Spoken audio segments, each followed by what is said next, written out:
Republicans awoke Wednesday to a series of aftershocks following Democratic victories across Virginia and other local elections that far exceeded either side's expectations.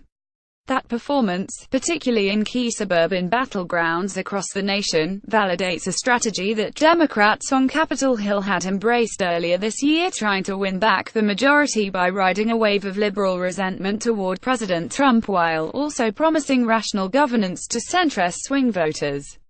The reeing victory by Gov-elect Ralph Northam details only part of the story of Tuesday's old-fashioned thumping, as former Virginia Congressman Tom Davis called it.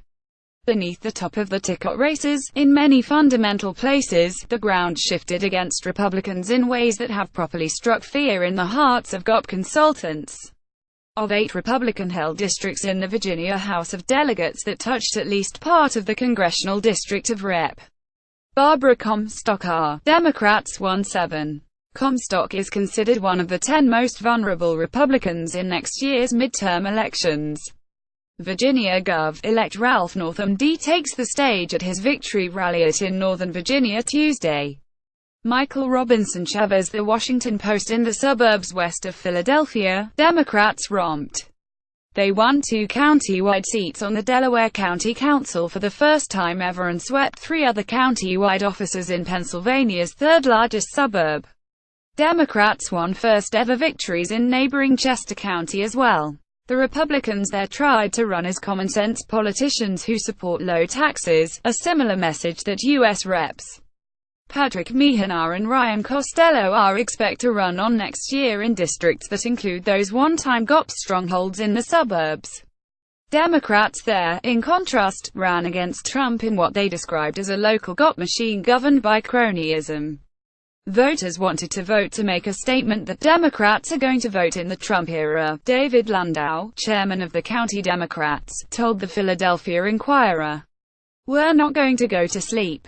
All told, Republicans can only afford to lose 23 seats in the House next year and retain the majority, but Democrats already have their eyes on dozens of suburban GOP seats that are competitive in presidential or other statewide races.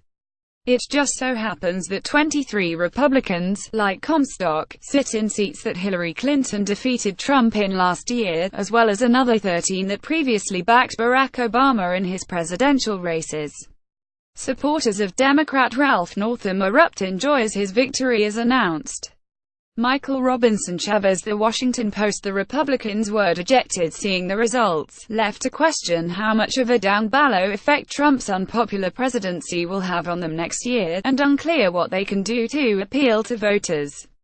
House Republicans are already reeling from a series of retirements from battle-tested incumbents in seats that could flip to the Democrats next year. Just Tuesday, before the election results came in, Rep. Frank A. Lobiondo RNJ announced that he would not run for those seats next year.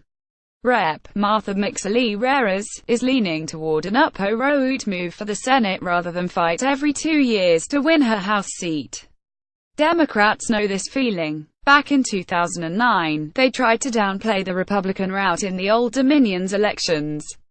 Within a few weeks, several senior House Democrats announced they were retiring, and those seats flipped to Republican control for the first time in decades, part of a GOP wave that led to a 63-seat pickup and the majority. Surveying Tuesday's landscape, one senior GOP strategist summed it up this way: middle-class tax cut or else. The suggestion is that if Republicans can unite around a tax cut deal in the House and get that signed into law, they will have a real achievement to sell to voters back home. But it's a long way from the emerging proposals in the House Ways and Means Committee and the Senate Finance Committee, which appear to be headed in different directions on key principles. Senate Republicans, for instance, seem to favor a complete elimination of the deduction for state and local taxes on federal returns. In the House, that proposal is a potential death sentence for the more than 24 Republicans from California, New Jersey, and New York, a move that would be construed as a tax hike on the middle-class constituents in those wealthy, high-tax states. Republicans even have reason to fear in districts that swung to Trump, such as Lobiondo's in southern New Jersey. The 23-year veteran, having already opposed the GOP proposal to repeal the Affordable Care Act, voted against the budget outline that set the framework for the tax debate over concerns about local tax deductions.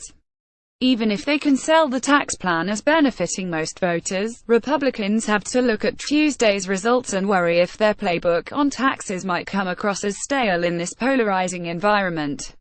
In the Virginia governor's race, Republican Ed Gillespie spent the final week of the campaign blanketing the suburbs outside Washington with ads that promoted a traditional GOP view of lower taxes and job growth. That came after weeks of negative ads warning that Northam would support sanctuary cities that would lead to illegal immigrant gang violence. Neither of those messages connected, particularly in Northern Virginia. Gillespie lost Comstock's 10th congressional district by a double-digit margin. He more narrowly lost the 2nd congressional district, in the southeast corner of the state, where freshman Rep. Scott Taylor RVA was already facing a potentially tough race next year. Now, Taylor is now a bigger target. A year ago, Democrats basically forgot about this district and gave Taylor a virtual pass in the general election. Northam had been mocked by liberal activists at the national level who thought his lack of emotional energy felt out of step with the times, leading to deep criticism of an ad in which the lieutenant governor briefly said he would work with Trump on issues that helped Virginians, but overlooking the part of the ad that excoriated Trump.